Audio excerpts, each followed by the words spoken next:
사실 부모님은 아이의 자존감을 키워주기 위해서 재능에 칭찬을 많이 하시거든요. 네. 야, 이렇게 머리 좋으니까 좀만 하면 되지 않냐. 넌 머리가 좋으니까 조금만 하면 돼. 네, 차라리 넌 머리가 나쁘니까 많이 해야 돼. 이게 나을 가능성이 커요.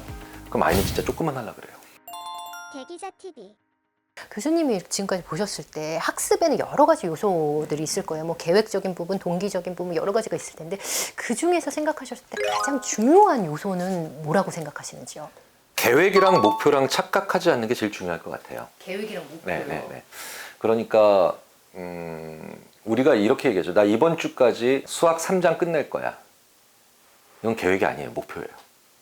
아, 목표. 네. 네. 그러니까 계획은 그러면 그 3장을 끝내기 위해서 오늘은 그 3장에 어디까지 하고 내일은 어디까지 하고 어디까지 하고 다시 또 오늘은 오전에는 어디까지 하고 오후는 어디까지 하고 그러면 한 일주일이 7일이고 그 다음에 오전 오후로 나면 14개가 나오죠. 3장을 이번 주까지 끝내자는 목표고 그럼 14개의 하위 목표가 설정이 되면 그것까지는 되어야 계획이라고 부를 수 있어요.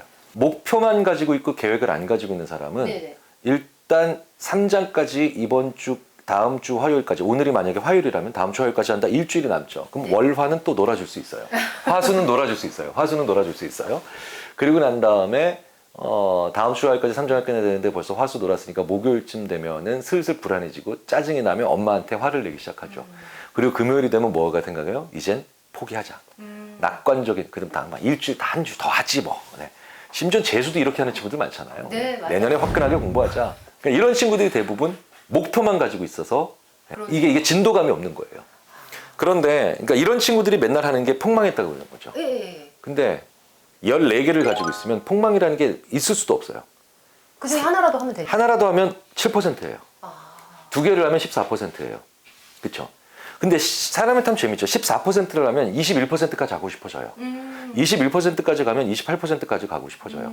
그러니까 목표만 가지고 있는 사람은 시작을 안 하는데 네. 계획을 10개, 그러니까 최소한 10개 더 작은 단위로 제가 쪼개라고 하거든요. 예. 계획을요. 네, 목표가 있는데 10개의 작은 단위로 쪼개면 네. 하나를 하면 이제 90이 남은 거죠. 예. 2개를 하면 벌써 20%나 한 거죠. 그게 자꾸 나가보고 싶어져요. 그게 동기부여예요. 학생들 같은 경우 학습 계획 목표를 굉장히 디테일하게 설정하는데 많은 시간을 좀 투자해야 된다고 보시는 거네요. 그렇죠. 그러니까 특히 공부를 잘한다, 아니면 특히 공부에 좀 이렇게 열의를 보이는 친구들의 특징이 보면 하루 계획표는 되게 촘촘하죠. 공부 잘 못하는 친구들이 하루 계획표는 참 대범하죠. 네. 대범하죠. 이렇게 그다음에 뭐 이렇게 열공, 충분한 휴식, 꿀잠 뭐 이렇게 돼 있죠. 익숙하네요. 네, 그게 목표인 거예요. 네, 목표만 있는 거예요. 계획이 없죠. 공부를 잘하는 친구들은 네. 자기한테 스스로 그 계획을 촘촘 만들어내면서 네. 공부를 마치 게임처럼 만들어버리는 거예요. 공부하는 행위 자체는 늘 재미없는 거예요. 공부를 열심히 안 하는 친구들은 없는 것 같아요. 그럼요. 정말 다 열심히 우리나라는 하는데 단군 이래 올해가 제일 열심히 하는 해예요. 제가 봤을 때 늘. 계속. 근데 성과가 나는 친구들은 한정돼 있거든요. 그 원인이 어쩌면 그 계획과 목표를 혼동하는 부분에서 나올 수도 있겠네요. 네, 그러니까 공부가 노동의 세계로 들어가 버리는 예. 거죠. 그 친구들은. 그러니까 피드백을 자기 스스로에게 못 주니까. 근데 한편으로는 또 그런 친구들이 또 열심히 했는데 성적 안 나오면 나 머리가 나쁜가 봐. 뭐 이렇게까지도 생각하는 경우도 있는데 그 학습적인 부분에서 타고난 부분이 어느 정도의 영향력이 있나요? 9%. 9%밖에 안 돼요? 네, R 스퀘어 값으로 보통. 그러니까 이제 이렇게 단정적으로 말씀드린다는 건 위험하지만 보편적인 시험. 그러니까 저는 이제 이 보편적인 시험은 우리의 수능 같은 거. 네. 이런 보편적인 시험에서는 네. 사실 타고나는 아이큐는 아주 극단적으로 지적 능력이 떨어지는 친구들이 아니면 네. 나머지 그러니까 91%는 수학적으로 너무 단정적으로 말씀드리는 그렇지만 네. 거의 90%는 문제는 근데 그거는 능력의 문제고 거기에 조금 더 매력을 못 느끼거나 흥미 자체를 못 느끼는 친구들은 분명히 존재하죠. 학습 동기가 있어야지 학습 효과가 높아진다 이렇게 생각을 하셔가지고 동기를 열심히 주시려고 노력을 하시거든요. 그게 외부적인 자극에 의해서도 심어지는 건가요? 저는 심리학과에 처음에 들어가서 외적 동기가 딱 처음에 나오더라고요. 공부할 때마다 돈 주거나 공부할 때마다 뭐 당근 주면 네. 뭐 당근에 해당하는 뭐 하여튼 맛있는 걸 주면 아이가 이러니까 공부를 열심히 하다가 나중에 돈 안 주고 그 당근을 끊으면 더 이상 공부 안 한다. 이게 외적 강함을 외적 동기죠. 그럼 굉장히 그런 것 같아요.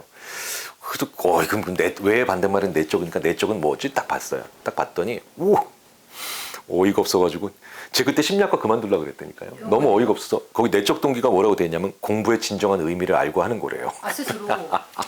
그렇게 많이 써 있잖아요. 맞아요. 그때 얼마나 큰 그러네요. 배신감이 들든지. 무슨 말씀이세요? 공부는 늘 재미없어요. 서장훈 선수가 은퇴한 서장훈 씨가 이렇게 얘기하잖아요. 즐기면서 해야 된다. 난 이 말이 제일 싫다고. 그 대농구 선수도 훈련은 단 한 번도 재밌지 않아요. 그러니까 내적 동기, 외적 동기라는 말이 틀렸다가 아니라 네. 정말 무언가를 길게 하는 힘은 좋아하는 걸 가지기 위해서 하는 힘이죠. 저는 고등학교 2학년 1학기 때 공부를 그만뒀어요. 아, 공부 아니지. 운동을 그만뒀죠. 예, 예. 네. 그러니까 이제 1년 반 정도 공부를 본격적으로 했죠. 1년 반은 다른 아이들이 중학교 때부터 공부를 했을 때 6년보다는 훨씬 짧은 시간이었죠. 그렇죠. 1년 반은요. 나쁜 걸 피하기 위해서 미친 듯이 뭘 하기에는 가능한 시간이에요. 네. 회피 동기라 그래요. 나쁜 걸 피하기 위한 거. 아. 네. 이게 무슨 얘기냐면 예, 예. 저는 고등학교를 딱 그만뒀는데 고등학교 들어가서 운동을 그만두면서 저보다 앞서서 2년, 3년, 4년 선배들 중에 운동을 그만둔 그런 선배들의 삶을 보면서 정말 큰 충격을 받았어요. 아, 내가 이렇게 살 수도 있겠구나. 그렇게 살고 싶진 않다. 네, 정말 저렇게 살 수는 없구나. 그러니까 내가 저렇게는 절대 못 살겠다라는 생각이 들었어요. 이게 마치 군대에서 복학한 복학생들처럼 고등학생이 생각을 한 거예요. 네네. 무언가 안 좋은 걸 피해야 되기 위해서 무조건 이걸 열심히 하잖아요. 한 1년에서 1년 반 정도는 할 수 있는 거예요. 네. 짧은 시간에는 가능해요. 네. 단기적으로는 회피 동기가 그렇죠. 강력하게. 네네. 아. 근데 이거는 6년, 10년, 뭐 초등학교까지 해가지고 뭐 6년에서 10년 공부하는 거에는 전혀 좋은 에너지가 아니에요. 그렇죠. 초등학생이 재수하기 싫다고 공부하지는 않을 거잖아요. 근데 다 이렇게 얘기하시잖아요. 너 저렇게 살지 않으려면, 너 낙오자가 되지 않으려면, 너 잉여인간이 되지 않으려면, 심지어는 너 나처럼 살지 않으려면. 그러니까 이게 제가 써야 될 에너지를 지금 보편적인 가정에서 쓰고 있는 거죠. 그러네요. 제가 만약에 역으로 예. 좋은 걸 가지기 위해서 공부했다. 그럼 저는 아주 장기적으로 마음 먹고 한 10년 공부했겠죠. 아, 내가 운동도 그만뒀는데 예. 라고 하면서 인간이 기본적으로 긴 시간 동안은 뭐뭐 되기 위해 살아야지 뭐뭐 되지 않기 위해 살 수는 없어요. 회피 동기 중에 라이벌이 있을 것 같아요, 교수님. 라이벌을 이겨야 된다는 아이한테 그런 걸 심어주기 위해서 너 쟤보다 잘해야지 이렇게 말씀을 하시는 경우도 있거든요. 이것도 단기적으로는 효과가 있는데 장기적으로는 그럼요. 그건 스포츠에서도 그렇고요. 스포츠에서도 많이 연구를 했었고 그 다음에 뭐 일반적인 지적인 능력을 필요로 하는 게임 연구에서도 많이 증명이 됐었는데 뭐 예를 들어서 한 3일 정도 남았어요, 시험이.